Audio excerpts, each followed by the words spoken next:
Hey, what's up? You're tuned into The Cutting Room, the show where we talk to industry leading marketing professionals about their content marketing philosophy, process, and pregame before they edit an article live. I'm your host, Tommy Walker. Thank you so much for tuning in. And if you are joining us live today for the first time, please let us know in the chat. Say hi, what's up? And if you are a veteran of the show, let us know what your favorite episode is, and so our new folks can see what's going on there. My guest today is Melanie Deziel. She is the author of Prove It, the Modern Marketer's Guide, exactly how modern marketers can earn trust. Before that, she was the editor of branded content over at New York Times. She was one of the founding members of HuffPo's branded content strategy. She was the director of creative strategy for Time Inc. and has done many, many engagements with Fortune 100 companies. Very excited about this conversation because it is all about earning trust, and something that we talk about a lot, but how do we actually do it?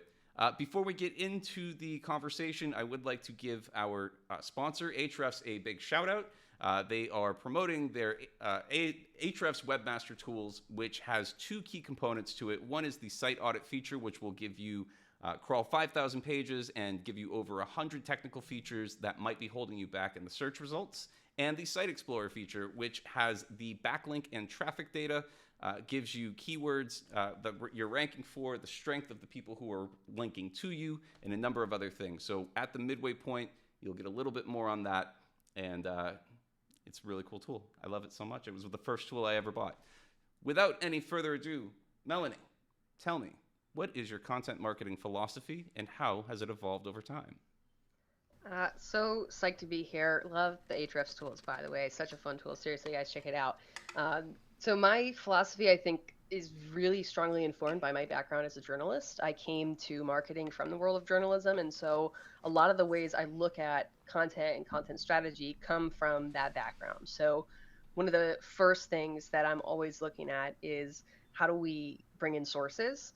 I think in journalism and editorial writing, like the default is always, I'm not the expert as the person creating the content. I'm going to go find the experts, the people who are there, the witnesses, the scholars, whatever the case may be, and then I'm going to use their opinions to kind of back up this claim. And I find that in marketing, it's really easy to just sort of make these big bold claims without any source whatsoever, or just this sort of like trust me because I said so mentality that just doesn't vibe with me. So Yeah. that's pretty core. I mean, that's a lot of what Prove It is about, but that's pretty core to everything that I'm doing is like, according to who, where's the source, how can we bring some credibility into this stuff? Excellent. Something that was interesting to me, because I was, reading Prove It to prepare for this conversation. You talk a lot about show don't tell, right? And we hear that all the time, but it's also, I think, lost a lot of its meaning because everybody says it and they're telling Yeah. you, but nobody's actually showing you what show don't tell means. So tell me a little bit about that. It's just something that I have a lot of experience with myself, but Yeah. like, tell me about show don't tell, and how are you engaging the person with the facts and letting them, Yeah. yeah. It's such an interesting thing. It is hard to kind of explain without a tangible example, I think. So, um, you know, we're here talking, for example, about aHrefs and how wonderful the tools are. Like the best demonstration of that is going to be the midroll, where they can hear more about it, understand how the tool works, because we could say it's awesome all day long, but the more they learn about it and see for themselves, that's going to be a much better way to explain that topic. And that's true across the board. There's so many instances as marketers where we're saying like, our product is awesome, our customers love us. Like we're just making these big bold claims, and it's like, well, instead of telling me that your customers love you, like where are the customers saying that they love you? Like Right. that's showing it, right? No, don't tell me that your customers love you. Show me customers that love you. And so again, it's easy for it to sound like a trope, like we're just saying, oh, just show don't tell. Like what does that even mean? But at the end of the day, it's like how close can we get to the original source is kind of a good way to look at it. If I'm relaying something that someone else said, can we get that from them? If I'm telling you that studies say, like, which study and what did Right. it say exactly, and where did the study come from and who funded it? Like get really down to the core of where this information's coming from, and just don't operate under the assumption that your audience believes everything you say just because you say it. What I thought was great about what you have in the book too is the concept of letting your audience or letting your reader decide for themselves. Like you can give the facts, you can tell the sources, you can have all of that, but you can also like paint this picture where you're not kind of spoon feeding it to them. Can you dig into that a little bit more? Because I think that was an excellent sort of description of it when you were talking about it like that in the book. Yeah, and like I said, fulfilling my promise here, all this comes from that journalism background. When you're in journalism, we're really trained to be as objective as possible. Now, is every journalist objective? No. No. Is there a lot of opinion content out there? Absolutely. But at its core, our job as journalists is to collect the information and deliver the information. Like, it's not about what I think about the town hall meeting. I'm just telling you what happened there, and you can decide as a citizen what that means for you, what you want to do about it, if anything. So that is a big part of it. Is like, how can I act on behalf of the audience to collect all the details, ask the questions that they would ask, like make note of the details they might care about, and then present that to them. um, it's easy to think about in our own lives, like take off our marketing hats for a minute. If if I tell you about a TV show, I'm like, you should watch it, it's amazing, the acting is great, the music is great. You might relay that to someone else just Right. like on my trust, but probably not because you haven't seen it yourself. If you watch an episode of the show and you're like, this show is incredible, your belief in that show's value, your likelihood of advocating for that, your willingness to evangelize and bring others on board is so much higher because you decided it was awesome, not because I said it was awesome. And so we kind of want to look at our marketing the same way, like put that hat back on. If I tell people our product is great or our service is really wonderful or we're going to be there for you, we're going to help you, we're going to get these results, like that's one thing. But if we can give enough detail that the audience experiences that, they see the evidence and they're like, wow, their customer service is incredible, they are always there for me when I need it, like that is way more powerful than because I said so. I have this like theory. I used to be in this camp when it comes to content marketing where it was, never include the product in the content itself. Like you can't do that. And tell me how you feel about this too, because like as time has gone on, I've kind of realized that if you're talking about the problem, right? If we're optimizing for search and doing all of that stuff, a lot of times we did this when I was at QuickBooks, we did this study where we found that people actually wanted to see the product in the content. And what I started to kind of turn my head around on was if we put parts of the experience into context, it was almost giving the ability to test drive, if you will, the product and show how it solves the problem rather than just saying like, here's the problem. How do you feel about that? Where do you land on that type of like situation? Yeah, so I'll give another sort of wishy-washy marketing answer, which I feel like they always come, right? Which is like, it really depends. Yeah. And I think it depends in large part on the purpose of the content and the audience's intent when they're encountering that Yep. content. If the brand has a natural place there, like you're saying, if it's content on how to find the right keywords, like, well, then I want to see the keyword tool. I want to see how I'm exploring, how I'm identifying those keywords. What am I looking for within the Yep. grid? What am I looking for on the chart? That's relevant. I need to see that in order to understand and receive the value from that content. If it's a piece on like, I don't know, how to choose the right photos for your blog, and all of a sudden you've got like keyword tool screenshots in there, it doesn't feel relevant. It feels Right. forced. It doesn't really belong. Um, there's some interesting data that came from a company called Pressboard, and the data is a couple years old. I think it's from 2018 or 2019, but they did some studies and found that, to your point, it's actually better when the brand is integrated about midway through the content, one Mm-hmm. third to one halfway through the content.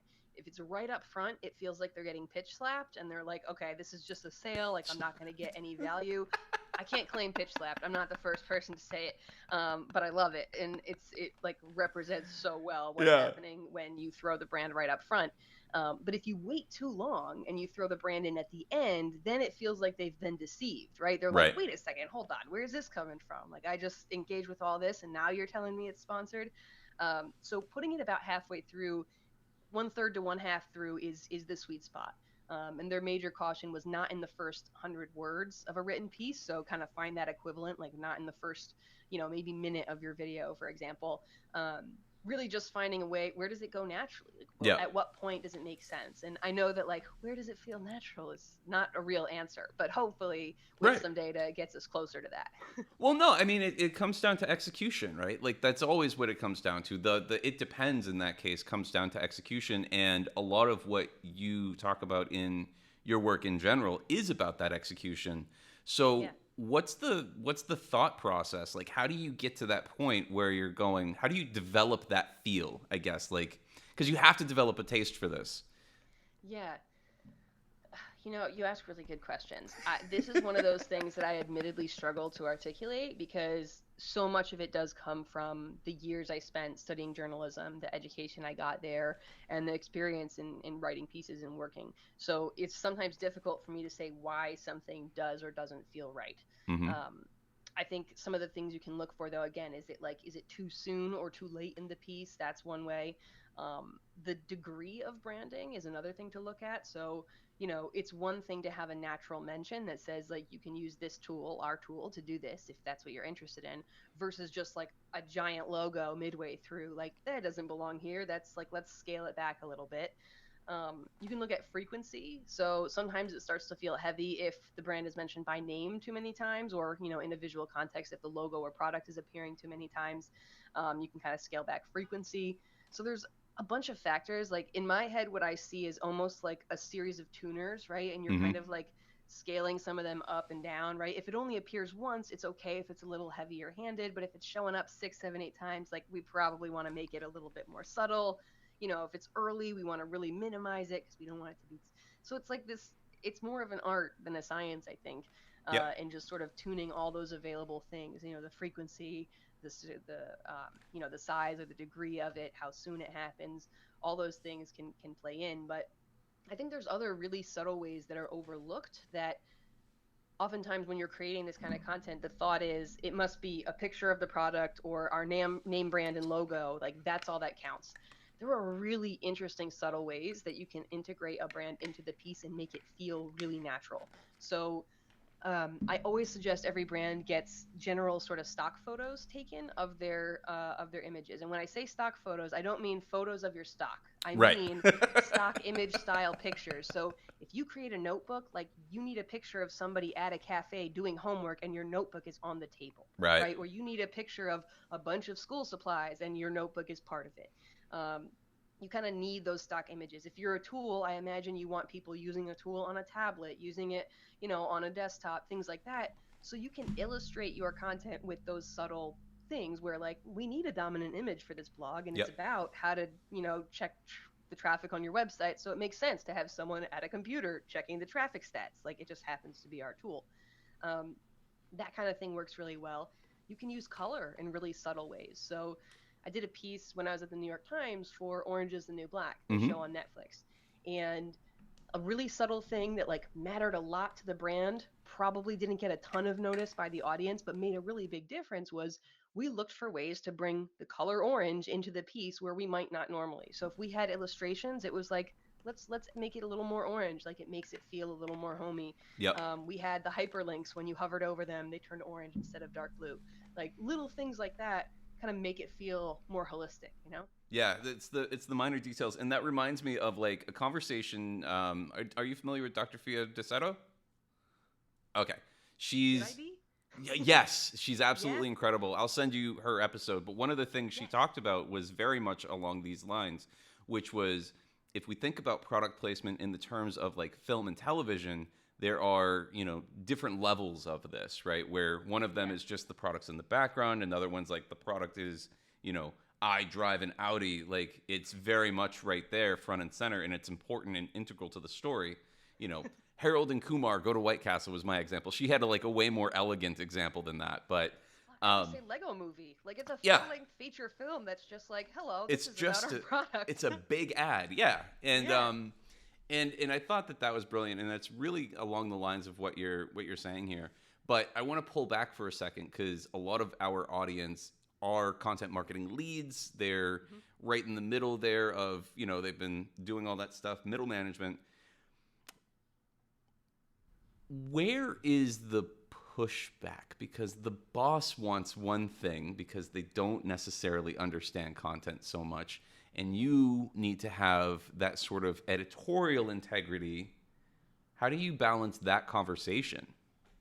So the first thing I'll say, and I think this is like really important for anyone who's in the marketing space or just like in business broadly, is we need to acknowledge that we can't all do ideal work all of the time. And I think sometimes we need permission to hear that. Like Yeah. as a creator, it can feel really crappy when you know what would be ideal for this piece, for this brand, for this campaign, and you've got these other factors, not enough budget, not enough time, a boss who's really obsessed with TikTok right now, like whatever it is, it gets in the way of what could be ideal. And that's going to happen. Like we can't ignore that reality. I think the best thing to do when you're in those situations, when you are getting pushback on like the degree of branding or how editorial something is, or even just like something simple like the execution or the tool you want to use, Mm-hmm. my recommendation is always to bring the data. Big surprise, like find the evidence, come in and say, it sounds like you're asking me to do XYZ.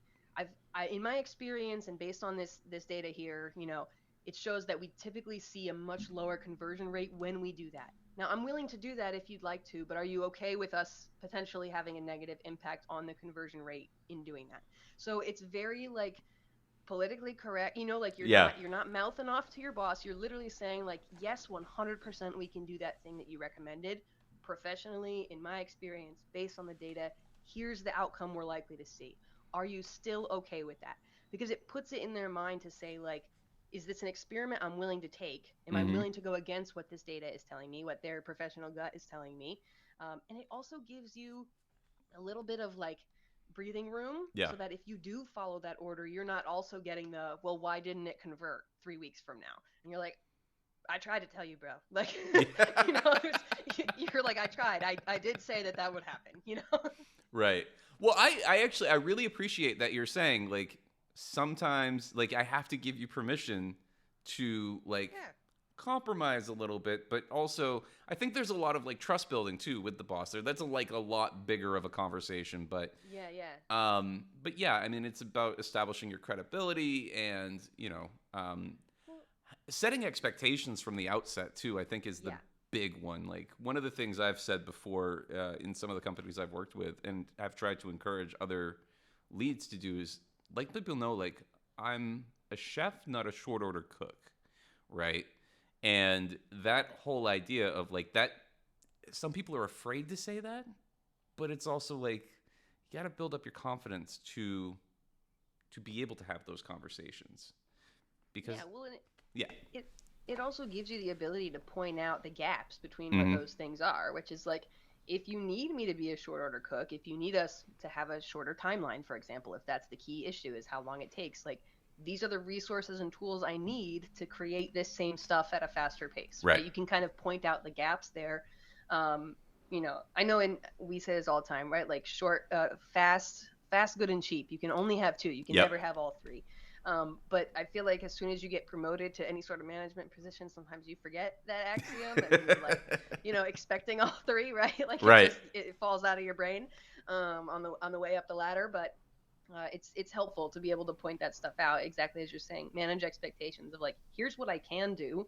If we're willing to compromise on these things, here's what I could do. But like, we're gonna have to pick and choose. And I think hopefully, as long as you have any sort of reasonable person as your boss, they're going to really respect that you're setting the expectations, that you're being open and honest. Like, especially, there's some folks out there who are not used to hearing no. They're not used to hearing pushback, and so it's surprising, but in a good way, where they're Yep. like, wow, this person is not just doing whatever I say. Like, they want to stand up for quality. They want to stand up for our customer. They want to stand up for the brand, whatever it is, right? Like, you're willing to share what that impact could be. And at least in my experience, I've had many folks say that they really appreciated that, coming in and saying like, oh yeah, I'll do that if you really want me to, but Yeah. like, just so you know, this is what's probably going to happen, and we got to be okay with that if we do it. Right. And it's cool that we're at a point too, I think, as a industry, not industry, as a practice, I suppose, as practitioners, we're also at a place, I think, where a lot of bosses are starting to have some implicit trust when they bring you in, where it's a little bit more mature than it used to be. So I think there is something there where it's like understanding the role more than it was even 5 years ago. Yeah.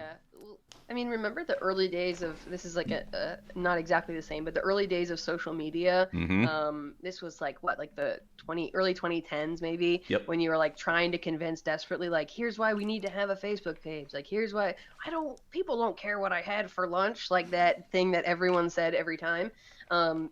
In the early days of content, which was, a few years after that, it was very similar. It was like, Mm-hmm. why do we need to create videos? Like, we're an insurance company. Why do we need to have blog posts? We make rugs. Like, Yeah. this doesn't make any sense. And you're like, no, it does, I swear. And I feel like you're right. We have that buy-in now where there's a little bit of like, I know we need this thing. I'm not the person to make that thing. So let's find the person that we can trust to take hold of that. So Yeah. if you're looking for a role, that's something you want to be looking for. You're going to have that trust to run with it. Yeah, it's funny. You bring me back to the old social media days, like when Facebook first came out. I ran social media for a regional Mexican restaurant chain, and one of the things, they gave me free range, which was great. But one of the things we did was we played a game of Hangman with the community, right? And some of it was branded, some of it wasn't, but it was also like really fun to do, and it was a way for getting people talking to each other and building this thing around that. And yeah, I think with content there is a little bit more of that trust, and it's not, people know it's not table stakes anymore, or people know that it's not just showing up is what does it now. It's like, no, you got to show up and you have to do it well. That reminds me, let's get into the second portion of the show here, which is tell me about your process from ideation to publication. When you're working with the bigger brands in particular, what are the things that you advise them to do to get this good stuff created? Yeah. So, I mean, there's lots of different things. I could talk about this all day. I love content operations. But one of the big things is you need to have a place to store your ideas, like a parking lot, a bank, whatever you want to call it. You need a place to keep ideas, because we're going to have a lot of good ideas that are not right for this campaign, this budget, this team, this technology, whatever the case may be. That's one of the biggest things you can do for yourself, because so often what holds us up is not knowing what to do, not having an idea, not knowing where to start. So having whatever works for your organization in terms of tool or structure, like however you operate. If you use Notion, do it in Notion. If you use Google Calendar, we do it in the calendar, like whatever works. A place where you can store your sort of archive of ideas you haven't quite used yet. I think is a really powerful thing for a lot of big brands to have that to draw from. So that's kind of like step number one. It gives you a home base to start. So you're never starting with a blank page, which I think makes a really big difference. The other thing is having really clear goals up front. And again, there's a lot of ways you can execute this. I know that's kind of a squishy thing, but you want to try to avoid a situation where we're just making a blog post. We have nothing to say, but we know we need a blog post, so we're just going to make something, right? There's something to be said for consistency and delivering on a cadence 100%. What we don't want to do is content for content's sake. And so really having a clear understanding of our goals. Why are we showing up on this platform? Who are we trying to reach? How are we trying to reach them? You got to understand that stuff. Too often I get pulled in and they're like, well, we would like some content, please. Like, can you do the content? Like, I'm going to need a little more information for that to be any sort of useful enterprise and exercise. But those two are big. And when it comes to editing a piece, like really editing a single piece on its own, the first thing I do is read it all the way through without touching anything. Which I think, I don't know if maybe a lot of people do this, I don't know, but that's always been my approach. Is it's really easy to go in on a first paragraph and realize that all your edits are no longer relevant by paragraph 2. And so I think having that full read gives you the ability to make much higher level edits, much more useful edits. You don't have to kind of go back and correct yourself as much. But I think that's really my starting point, is like the one read through, let it marinate a little bit, and then go back in at a high level. We'll talk about that in just a little bit more. I want to dig into the crystallization of the idea, right? We had Robin Showers. She's director of content over at Vimeo. on a little while ago, and one of the questions she likes to ask with each one of the pieces that they publish is, what business do we have even speaking about this in the first place? Does that sort of, that resonates with what you're saying? And like, Yeah. how are you Yeah. really thinking about that on a case-by-case basis? Because it is really easy to feed the beast, right? And Oh just do yeah. it, and you stay on the hamster wheel, and then nobody's engaged anymore, and then you're like, Yeah. it sucks. Like, we've all been Yeah. there, So but like, yeah. my counterpoint to that is, or not counterpoint, but like my version of that is to ask, is this in our area of authority? Yep. And sometimes it's a good idea that's not in our area of authority, and if we can identify that, there's ways to adapt it so that it is, and it keeps us from kind of making that mistake. Another question I ask ahead of time is, why should our audience care about this? Because there's plenty of things that we have the authority to talk about that our audience does not care about at all, Right. right? The nuances of our packaging machine and why it's really difficult to grease up the wheel. Like, they don't care.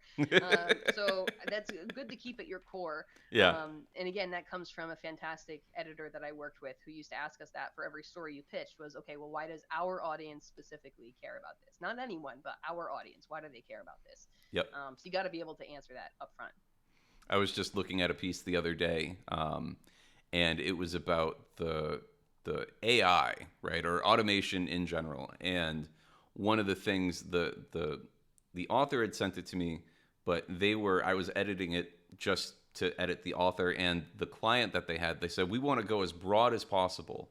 So we were looking at everything from manufacturing to machine learning to, and it was sort of in a number of different areas. And then I'm looking at the audience that they're trying to serve with the product, and it's like marketers, agencies, product managers, and I'm like, how Narrow does application. yeah, like, very, like, let's zero in on this, because there are some really interesting use cases here, but Yeah. that's neither here nor there. All right, so let's talk a little bit about your pregame before you edit. So you kind of already went into this a little Yeah. bit. You read through the whole thing first, but then, like, what are you doing after you do the read through? And is that, for me, it's like I do my best to avoid my desk as that happens. And somebody else we had on the show said that she sits on her hands as she's going through her read through, so she doesn't have the urge to go through. What does that look like for you? Like, once you've done your read through? I think hopefully this just comes with experience. I know there was a point where I definitely would have had to like sit on my hands or keep my hands busy with something to do that. Luckily now it's a little bit more intuitive, just lots of at bats that first read through. But I'm generally looking at some of these big questions that we've already asked, and oftentimes when I'm working with writers, I will ask them to include that information up top. So I want to know who's the target audience, like where is this content gonna live, some of those big questions. Why do we care about this? Which business goal does this tie to? Like, I want those big questions answered up top, because I don't always have that context if I'm working, with an agency or with an outside brand. So having that information, and usually the other thing I ask for is like 3 to 5 options for headline. Not necessarily because we need them, but because it forces people to think about framing the piece in a couple different ways, and can sometimes point out like a gap or something we haven't addressed. So that's where I'm looking. I do the full read through, and then I'm looking back to those key points to say, okay, is this appealing to that audience? Is this going to connect back to that business goal? Is it within the area of authority the way we thought it was? Kind of gut checking against those big questions. Because I think it's really easy when you're editing a piece to dig into very small tactical things. You're jumping in about commas and, British spelling versus American spelling and those kinds of things. And that's all useful. Yeah. But you could do hours of that. And if it's off premise, if it's not in the area of authority, if it's not appealing to the right audience, then that was all wasted effort. So for me, it always makes sense to start big. Let's make sure we're sort of on goal, on target, that the structure of the piece kind of makes sense, and then we can go in and worry about the smaller stuff. Yeah. Is this a good idea? Yeah. Does it match up with what people would intend for it to be? Is it delivering on the promise of? Yeah. I mean, and ideally, I hope that we've answered that question before it ever went to draft phase. Like, I hope that the ideas are getting vetted. what I find sometimes happens is that, you start writing a piece and you just sort of forget about the goal, and you find an interesting tangent that you chase, or, just in the process of writing, you have a good turn of phrase and it sort of shoots you off on a tangent or something. So it's hopefully at the phase where we're actually reading through a full piece, it's more about kind of narrowing the borders a little bit and kind of like bringing us back to center, as opposed to discovering we're like wildly off target. Mm-hmm. Mm-hmm. That happens. I love that you said turn a phrase and then you just go. I've seen that Yeah. happen so many Right. times, and it's like, where did we go here? All right, cool. So we're gonna get into the edit now. But before we do that, we're gonna do the mid roll, and people can check out what is going on with aHrefs Webmaster Tools, and we'll be right back. While we wait for the edit, let me tell you a little bit about aHrefs Webmaster Tools. Now, when I started the content studio, aHrefs was the first tool that I bought, and this will give you a taste of why. There are two parts to aHrefs Webmaster Tools: Site Audit and Site Explorer. Site Audit scans up to 5,000 pages per month and searches for over 100 predefined issues that could hurt your site's rankings. Once the audit's finished, you'll see your website's health score, a breakdown of the top issues, and how many URLs are affected. And if you need a refresher on what these issues are, they make it easy to see what it is and tell you how to fix it. To see which pages are affected by an issue, click on the number beside it, and you'll get a full list of URLs which you can then export and fix. They even made it easy to look at each category of issue with these super handy links in the sidebar. So if you want to see on-page issues, click over here, and now you've got a nice summarized report of things like word counts, title tags, and meta descriptions. You can also click on the Issues tab to see a list of issues labeled by importance so you can prioritize appropriately. The second part of Webmaster Tools is Site Explorer, which gives you a look into your backlink and search traffic data. Starting on Site Explorer's overview page, you can see top-level metrics for your website like domain rating, total backlinks, total referring domains, and the number of keywords your site ranks for, and your estimated search traffic. And right below that is an interactive graph that shows you how fast you're acquiring backlinks from unique websites, which is a good indicator of your site's popularity. In this report, you'll see useful things like the website and page authority metrics of the linking page, and the number of referring domains it has, the estimated search traffic to that page, and the context of the link, which is all super convenient. You can also use these handy filters to really drill in on the data you want to see. There's also the organic keywords report, which shows you all the keywords your website ranks for. You'll also see keyword metrics like search volume, keyword, and difficulty score. You can also see the top content on your site based on their popularity on these social networks. This only scratches the surface of what Webmaster Tools is capable of doing, and you can do this absolutely free. All you have to do is go to ahrefs.com/AWT and verify your site within just a few clicks. All right, let's jump back into the edit.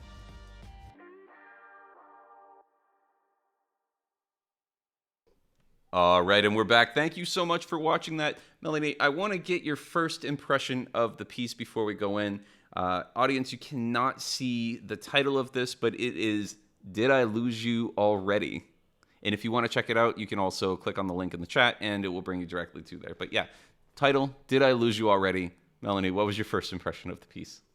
So the first impression when I did my first read through was that it felt a little bit fractured. Like there were a lot of ideas, but there wasn't a really clear through line. Like I think maybe we had a topic, but not necessarily an angle. Okay.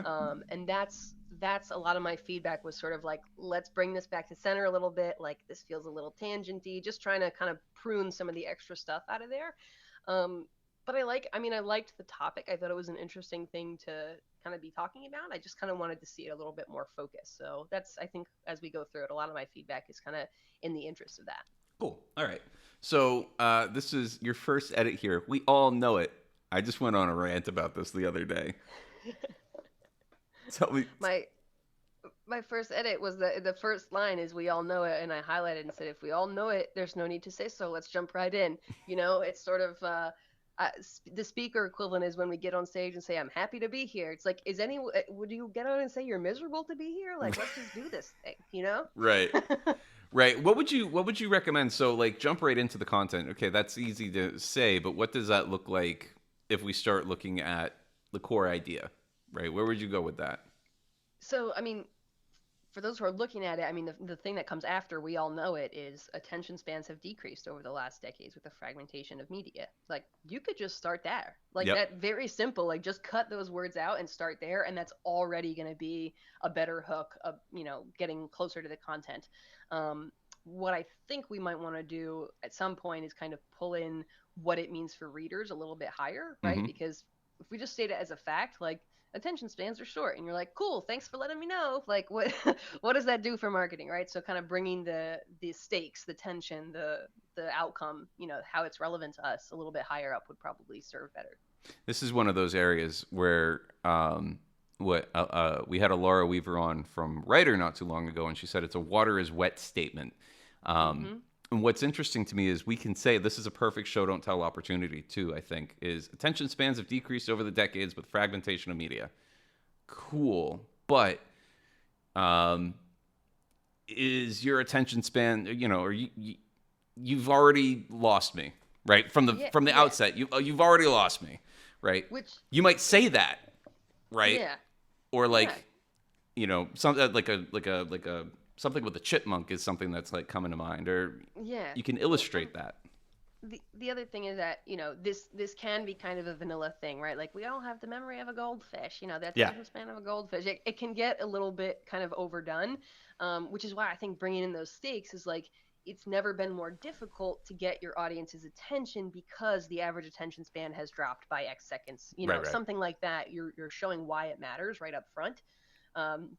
That's a little bit closer. But yeah, the thing, especially with a piece like this where you're going straight on for did I lose you already? Like, you better be working hard to make sure you don't lose them up front. Like, you gotta open with a bang. Right. Yeah. Well, maybe you did. All right. Cool. Let's keep going. Choice is what modernity has spoiled us with. Next edit here. Long enough, readers could get lost. Yeah, so this one was just I think this is one of those when we get like a little writery and we kind of forget that someone has to be readery about it. And so it's a beautiful sentence, but it's long, right? Like, it's 1, 2, 3, 4, 5, 6 lines long, at least in the view that I'm looking at, depending on your screen size. But it's really easy to write a really long sentence like that and have people be kind of like, wait a second, hold on, what are we saying? Let me go back, let me reread that. And again, especially if we're making a point about attention, we want to make sure we're avoiding those opportunities for something to kind of drone on a little bit or just be long enough to be confusing. Yep. Okay. The evolution of shrinking attention span, as Scott Galloway said in his recent post. You say this isn't working well as an aside. Yeah, so this is an example of like the sentence is the evolution of this shrinking attention span is dizzying. And then as evidence, you're offering up that Scott Galloway said in a recent post, attention is the new currency. But by trying to put that in between, you literally have a whole sentence in between another sentence. It's not an aside of like, as Scott Galloway has said, and then is dizzying, right? It kind of creates this like sentence inception situation that, again, you have to back up and read it again to figure out what sentence am I reading. Don't try to be fancy. Like, just have 2 sentences. It's much clearer. All right, here we go. The law of diminishing attention. So, how'd you feel about this section in general? Like, let's talk about the overall section. If we're talking about keeping central to the idea, keeping core to the idea. Yeah, so this was one of the things I said sort of as like an overall piece of feedback toward the end, is just that I think it needs to be a little bit more impactful up top. Like, it needs a little bit, the structure is, this feels very kind of like vanilla. It's just kind of general statements. And I think bringing it more focused, stop talking about the fact that attention spans have shrunk and like, let's get to why that matters sooner, I think makes a big difference. It felt like a lot of the sentences were overall kind of giving the same general idea. Mm-hmm. I've seen that. You see that a lot where you're just sort of cycling around the idea versus getting to it. Okay. We went from in-person shows and long movies? Yep. Okay. That was the small one, but I was like, wait, that actually impacts my understanding of this. So. Yeah. All right. So we used to use the phone, but now we're waiting for a ring to someone pick up. Well, that's way too slow. Are you crazy? Okay, here we go. You talk about rhetorical questions in here quite a bit. So yeah. So this was the first time I brought it up. Is that essentially there's quite a few, and I noted them throughout the piece of like asking this kind of question of the audience. Now, it can be super powerful if you use it strategically, but it is also, you're giving your audience an opportunity to disagree with you. You're asking them, waiting for someone to pick up. That's crazy. And I can just say, I mean, I got a call. I have calls all day long. That doesn't apply to me. I'm out. Right. Right. Or, no, I call my mom every day. Like, that doesn't apply to me. I'm out. Right. You're kind of inviting your audience to disagree with you, which again can be super powerful if you're using it correctly. If you use it too often, it starts to feel kind of overdone, right? It starts to feel like you're leaning on this almost as a crutch instead of using another tool in your tool belt to make your point. Now, what if, and we'll keep it away from this piece for a second, but what if Yeah. you are doing that a little too much? Like as you're looking at a piece and you're seeing that being done a little too much, or you're feeling that come up in your own writing, how are you sort of avoiding that, or at least giving feedback on bringing that back to a place where it's a little bit more neutral or Yeah. something like that? So we've got show, don't tell. Maybe we should also have tell, don't ask. Because Mm, at least it's a little bit better, right? It's like asking the audience, like, aren't phones kind of annoying? Is like, okay, well, I mean, no, they're not. But if you say, data shows that people are making fewer phone calls per month, or, come in there and just tell people that people are not using phones the way they used to, that's closer, that's more powerful, So oftentimes if you're asking the audience, like, it's your job as the writer to be providing that information. At least that's sort of my opinion. Again, if you're asking the audience a question, you want to be doing it with purpose. Am I asking because I want them to think about the answer, or am I mm, asking because I think it sounds like cool and writery? right. It's kind of like it's like a Seinfeld joke. What's the deal with cell phones? Like, Yeah. you know, it's Right. Exactly. like if I'm not on the same page as you, like, from a meta perspective, yeah, you did lose me already if you do it too much. So Yeah. it's Well, kind of interesting. we Um, we talk about this on stage a lot too for speakers, which is a good parallel for this, which is like, if you ask the audience a question, you have to be prepared for no answer or any answer that they could come up with. So mhm, like, don't leave your most important point to the audience question, because one person goes no, and like, you've lost all your power, right, you've lost all your credibility, and that's the like, I guess this article isn't for me kind of thing. right. And this brings me to something I kind of wanted to talk about earlier too, is the framing in the show don't tell. We see this, you were a journalist and you see this quite a bit now in journalism, unfortunately, where it's like, here are the facts, but here's also a way that you could interpret these facts. Yeah. So there is I some mean, level of that might be useful outside of journalism, right? yeah. So the best way that the thing that comes to my mind is, I remember having a professor in journalism school who said there's not two sides to every story. You don't have to ask the hurricane why the town deserved to be leveled. Like, there's an objective right and wrong in many cases. This whole, like, we have to get both sides. um you have to get both sides when the audience needs both sides to understand, but like, when there's a victim, and Right. that you don't have to say, like, so why did they believe to be murdered. Like, no, we're generally against murder as a society, like, probably don't need to go that route just yet. So I mean, that's extreme compared to Right. what we're talking about here. But yeah, there's this tendency to feel like you always have to play devil's advocate, and I think that's not actually in service of the reader in most cases. Yeah, especially in branded content. Yeah. Like it's okay to give people a way to go. Like, in fact, I think it's more important nowadays to do that as a point of distinction and brand differentiation, because it's like you want to simultaneously attract the right people and repel the wrong ones. And Yep. if you're framing Yeah. this rhetorical question and somebody that is losing your attention, that might be a good thing. You don't want that person in your funnel. So Yeah. yeah. Yeah. So, but when you're just using it as a crutch, and that and just truthfully, becomes like, lazy. any writing tool has the capability to do that, right? Hmm. Um, I mean, everyone has these. I mean, they're writing crutches. Everyone has something that they fall back to. Whether, like me, I overuse the M dash. Like, put me in jail. I'm gonna use the M dash too many times, guaranteed. I know that about myself, so I Yep. look out for it, right? I always want to have a sassy aside. That's not always the best, most fluid way to write. Yep. So, kind of identifying that maybe rhetorical questions are a crutch for you, that you turn to it maybe too often, that's actually really useful to know, because you can keep an eye out for it and make sure you're only using it when it's most powerful, and not, losing an opportunity to use something else from your tool belt to make your point. Yeah, I think that's being able to identify it, the self-awareness element of that is probably the most important. And if you aren't self-aware about it, then it might be because you're trying to feed the beast, right? So, because you don't have the time to think about it. Mm-hmm. All right, so 5-year-old stat, too long for a topic that feels like this. Let's talk about statistics for a second here. Yeah. Because sometimes, here's how I feel about statistics, right? Mm-hmm. Sometimes if they're universally true, right? A study from 1976 found that this behavior is blah, blah, blah, right? Well, then that means it's been true for however many years, and that's intuitive.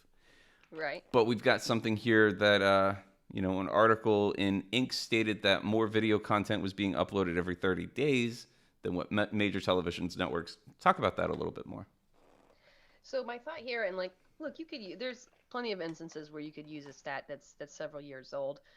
My thought is that if the purpose of this particular piece is to say that attention spans are shrinking, then it seems like you'd be implying that it's shrunk since 2018, Mm-hmm. right? That like there's been more shrinking, in which case there's probably a stat that's more recent that would make your point better. Because in theory, maybe that's the last year it stopped shrinking and it's gone up since then. Right. It's been 5 years. It could very well could have been, right? So there's not necessarily something wrong with this stat, but if we could find a more recent stat that said, last month alone or in 2022, it just points to the fact that you probably have a bigger number that's going to help you better prove your point if you look to more recent data. Because again, it's continued to increase. Like we're seeing more and more content being updated, Yeah. Yeah. And you say here, right? Like, because then we get into social media, we get into algorithm, hyper-personalized feed. This is one of those places where it seems like you felt like it started to go off course. Yep. Yeah. So the next part here says, thanks to social media, everything we absorb is algo-driven, hyper-personalized feed, 280 characters, max characters on Twitter, which I didn't even throw this in there, but like that's not even true anymore. The Twitter length of a tweet. They're talking about the algorithm and TikTok's FYP, and it's like, if there's a clear connection between why we're all of a sudden talking about algorithms and personalization, we haven't made it here. It very well could be relevant. You could say that this has contributed to the short attention span because now we're so used to getting exactly what we want when we want it. But we didn't say that here. And so if we want to make that point, we need to say it. Otherwise, this is feeling like a separate topic. Yep. And then we got further evidence of diminishing attention spans and collective patience levels is that video, thanks to TikTok, is now the de facto media format.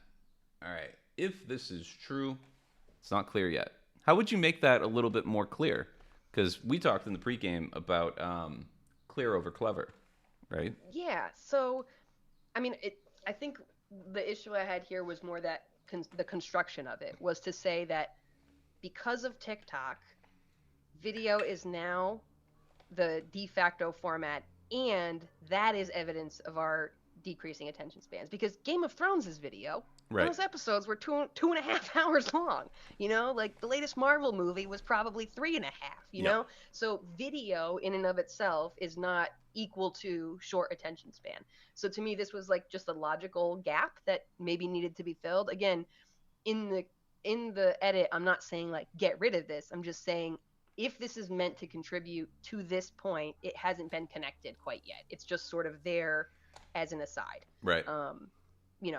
That the fact that video exists and is de facto is evidence of our short attention spans, like not inherently. So I feel like there was a gap there. It's interesting too, from a developmental standpoint, there might be a place where we can start to bring in an argument of like, on the one hand, yes, TikTok has blah, blah, blah, right? Mm-hmm. And everybody has their TikTok clone now inside their tool and algorithms and da-da-da-da-da. But then on the other hand, maybe attention spans aren't as bad as they used to be because, you just spent 4 hours, or the biggest complaint about the latest Marvel movie, into this Across the Spider-Verse, was that it was 2.5 hours long and not 5, right? Yep. And it's like, people will complain about it not being long enough too. For sure. And even if you look at TikTok over the course of the last few years, product development, they went from, what was it? It was like 15 seconds to 30 to 60, and now you can have a 10-minute TikTok. So Yeah. that almost seems to imply the opposite, that people want longer video. Right. So that's where I just felt like there could be something here, but it's not quite, we haven't fully unpacked whatever this is. It needs a little bit more context to fit here. People want compelling stories, is what it comes down Indeed. to. Okay, so in reels and stories, and don't you dare show me a static image. You bore me, move on. It's too flat. It is so 2013. What do you have to say about this? So this was me just throwing out again, like I'm noticing another rhetorical, like it's just a few paragraphs later, and we're asking the audience, like, if you bore me, I'm moving on. It's too flat. It's so 2013. And the point I made here is that a lot of the piece has kind of a musicality to it, and the best writing does. It has short and long sentences and medium sentences, and there's sort of some variance to it. It keeps it compelling. You want to keep going, but when you get too staccato like that, you bore me. I move on. It's flat. It's 2013. It feels like you're punching me in the face, right? Like it doesn't have that same flow. It doesn't have that same drive to keep reading because it doesn't have that momentum, right? You're cutting your momentum short. So just pointing that out here that again, like if you're trying not to stop people, you don't want to get onto that drum beat of like slow and steady. You want to keep the momentum moving because we're trying not to lose people. I love that you bring up musicality. We talk about it, we touch on it. We've only scratched the surface of it on the show a handful of times. Tell me about musicality just a little bit. We're gonna go off on a tangent here, but um, You know, I am not a musician, so I may have gotten myself in over my head. But what I do know is that when we look at some of the sort of universally agreed on best writing, the top books and things like that, we do see variance in the sentence structure, and you use the sentence structure as a way to mark the momentum, right? Like if you have a section of a fiction book, for example, where there's a car chase, and you're gonna have long sentences because it's like, and they're running and they took the corner and they're still going. You want to create that feeling of like rush and a lot is happening. If someone is having, a hard time and they're sort of like, struggling, the movement is slow, you're going to have that. And I cried and I cried and I looked up at the sky and cried some more. It's like you make it slow, right? And yeah, so it's not so much, I don't think it's a good or a bad thing objectively. Like it's again a masterful tool to have in your toolbox when you deploy it on purpose. It just felt like potentially in this spot it was being deployed almost opposite, right? Like we're slowing down when we're trying to speed up. yeah, yeah. We had I'm just keeping name dropping episodes now, and I'm really not meaning Do to it. do that, but No, um, cross promote. Jude Charles was on the show a while ago, and he was talking about he was a musician at a certain point, and it's like you have the same set of notes, right? A cello, you have 8 strings, but how you make those 8 strings, make somebody cry or excited or Hmm. any of these things, it's all about how you use those those basic tools, um, and I think we don't have a lot of that in B2B writing. I've read hundreds of posts at this point and edited all of, and it brings a whole extra layer to what it is that you're trying to do. And to tie it back to what we were talking about before, that's another tool you can use for show don't tell, right? Yeah, a That's 100%. And I know we touched on this earlier, but another big part of like my editing philosophy is I'm also trying to offer feedback that can be applicable beyond this piece. mm-hmm. Because it's one thing for me to say like cut this sentence and move it over here. That works for this, but that doesn't make you a stronger writer. That doesn't help you feel better prepared for the next piece. So I'm always trying to explain the why behind a suggestion or an edit so that you can internalize that and hopefully see that yourself next time. Like it becomes empowering that like I now know how to identify when I'm using sentence structure to drive momentum or to slow things down, and I can do that with intention. Like that feels awesome to harness that.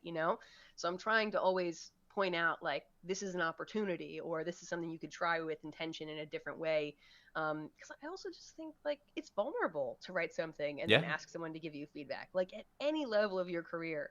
you know someone who's written a million novels, they said in their book and they're nervous about the edits. Like it's universal. So I Mm-hmm. feel like there's a responsibility as an editor also to kind of like be kind, be encouraging, and help folks understand what you're saying and why you're saying it, not just, sort of uh, slice and dice for the purpose of this single piece. Yeah, and get people intimidated by all the green lines Yeah. in Google Docs in particular. Yeah, and Sabrina said in the comments here, correlation does not equal causation either. So like there's a Right. element of that when it comes to this piece as well. Because you could say that the more Taylor Swift songs that have been released, the shorter our attention span has gotten. But don't think those things have anything to do with each other. It just so happens that they're happening in the same timeline. It's true. Yeah, there's this whole anyway. I could go on that in particular because there's some funny stuff out there. All right, cool. So the switch from we to I. This is interesting. I like this one. So the clock ticks faster as marketers have. As marketers, this has implications on how we communicate and get our messages across. The challenge is greater. The bar is lifted ever higher on being heard. Not only do I have less time to get your attention, but now there's an infinite number of places where I have to find your attention and then somehow keep it. Tell me about this. So there's a couple of things here. So one, there's something really powerful about using we versus I when you're writing a piece, right? If it's we, like we're in this together, we marketers, I'm identifying with you, we're facing the same challenges. If it's I, then like this is the thing that I'm doing. I don't know what you're up to, like what your life is like, but like here's what I'm struggling with, you know? Yep. So I think there's power in using we on one hand. So like that's a good strategic choice to me to use we when you're trying to kind of rally the troops. But that being said, we refers to marketers, and then a sentence later, I am the marketer, Right. right? So I think it's okay to choose one or the other. Again, like we, I think is strategic for this purpose. But um, if we marketers are trying to communicate, but I have less time to get your attention, does that mean that we both have less time, or is it only me? So it just kind of creates this like switching thing where perspectives now in this one, set of two sentences, this one situation, we have a we, an I, and a you, and it's unclear is the you, where do we all fall? So I feel like using, a single set of pronouns is probably a better way to approach that. Yeah, yeah. We can go a little bit deeper into this piece. However, I don't want to run out of time. So I would like to switch back over for a second. Actually, is there anything else before I do that? Is there anything else in here that you wanted to point out that really stood out to you that we should talk about in here? I don't think that there's any one thing. I mean, a lot of it is sort of similar, talking about structure or flow. But the one thing that I think a lot of folks could take from this, and again, like kind of apply forward, is it's really easy to over rely on generalities like this, that, it. And Mm-hmm. that can get super confusing when you're not being specific. If you say that's your secondary message, like what is your secondary message? You haven't really explained what that means. So that's something that is something that I'm always scanning for is like this, that, it. Those kind of things are often much more powerful when you specify instead of using general this, that, or it. Yeah, and I want to jump on that for a second there too, because it comes to the sentence structure.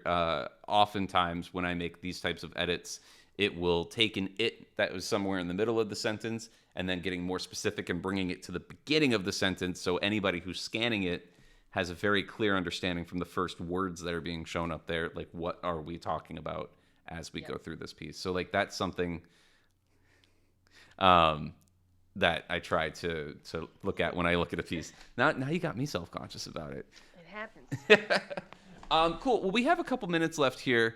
I think this would be a really good opportunity to tie everything that we've been talking about here over to the Creator Kitchen. I want to give you sort of some opportunity here to talk about what it is that you're doing over there and how that might relate to what we're doing here and how we can start to develop. I'm going to stop talking and you can talk about the Creator Kitchen. So, I mean, hopefully it's abundantly clear by now that I love this stuff. Yeah. Like, this is some of my favorite work. Tommy, I know we talked about it earlier. I actually got my master's degree in editing because I love this work. I love helping creators get stronger in their craft, feeling like they have mastery of their craft, and just helping people tell better stories. So it's something I feel super strongly about. And my pal Jay Akunzo, who I know was on another episode Mm-hmm. recently, so you throw it in the show notes. You guys can go listen to it. So he and I have teamed up on something called the Creator Kitchen, which is essentially a membership mastermind hybrid where we have a group of creators, all types. We've got podcasters, speakers, writers, not as many visual artists, but folks who are doing more communication creation. We are working with them on a group and one-to-one basis to master their craft. So we do things like master classes on different topics like this, like editing, like honing your premise, like turning your big idea into a structured model that you can brand, writing a bio that connects, working on all these skills through master classes, through coaching sessions, through group co-working, through open office hours where you could just drop in and we can help you work through things like this. And it is so fun to be doing. It's so nice to have a community of creators who geek out on the same stuff and kind of feed off of one another's creative energy. So creatorkitchen.com for anyone who wants to learn more about it. If you were here and you sat through this editing, then I would love to reward you for listening to my philosophy on, on editing. If you come and join us over at creatorkitchen.com, you can use the code I'm with Mel, so IMWITHMEL. That says that you're a friend of mine and you can save $100 on your membership for life for as long as you choose to hang out with us and keep honing your craft. That is fantastic. And I do also want to shout out like the experience of the people in the room. It is a very experienced group of people with a lot of really great credentials to your names or to their names, including you and Jay. So it's not just people pontificating. It's people who have been practicing. That's right. And really care about the craft and the technique. So yeah, well, thank you so much. I really appreciate you taking the time here. Just as a quick shout out to another shout out to aHrefs Webmaster Tools. If you want to get your site in order and have all of that taken care of, right? I'm doing better with this in the pre-roll or the mid-roll, I promise. Then check out Webmaster Tools. It's absolutely free. Also, if you want to get access to this and any of the other documents that we've edited on the show, go to thecontentstudio.com/the vault, and you can get access to everything that we've ever edited on the show. And you'll also get exclusive bonuses like the discount code to the Creator Kitchen. Melanie, thank you so much for coming on. I really appreciate it. And yeah. Have a great rest of the day. Thanks for sharing this content with me and talking shop. All right. Have a good one.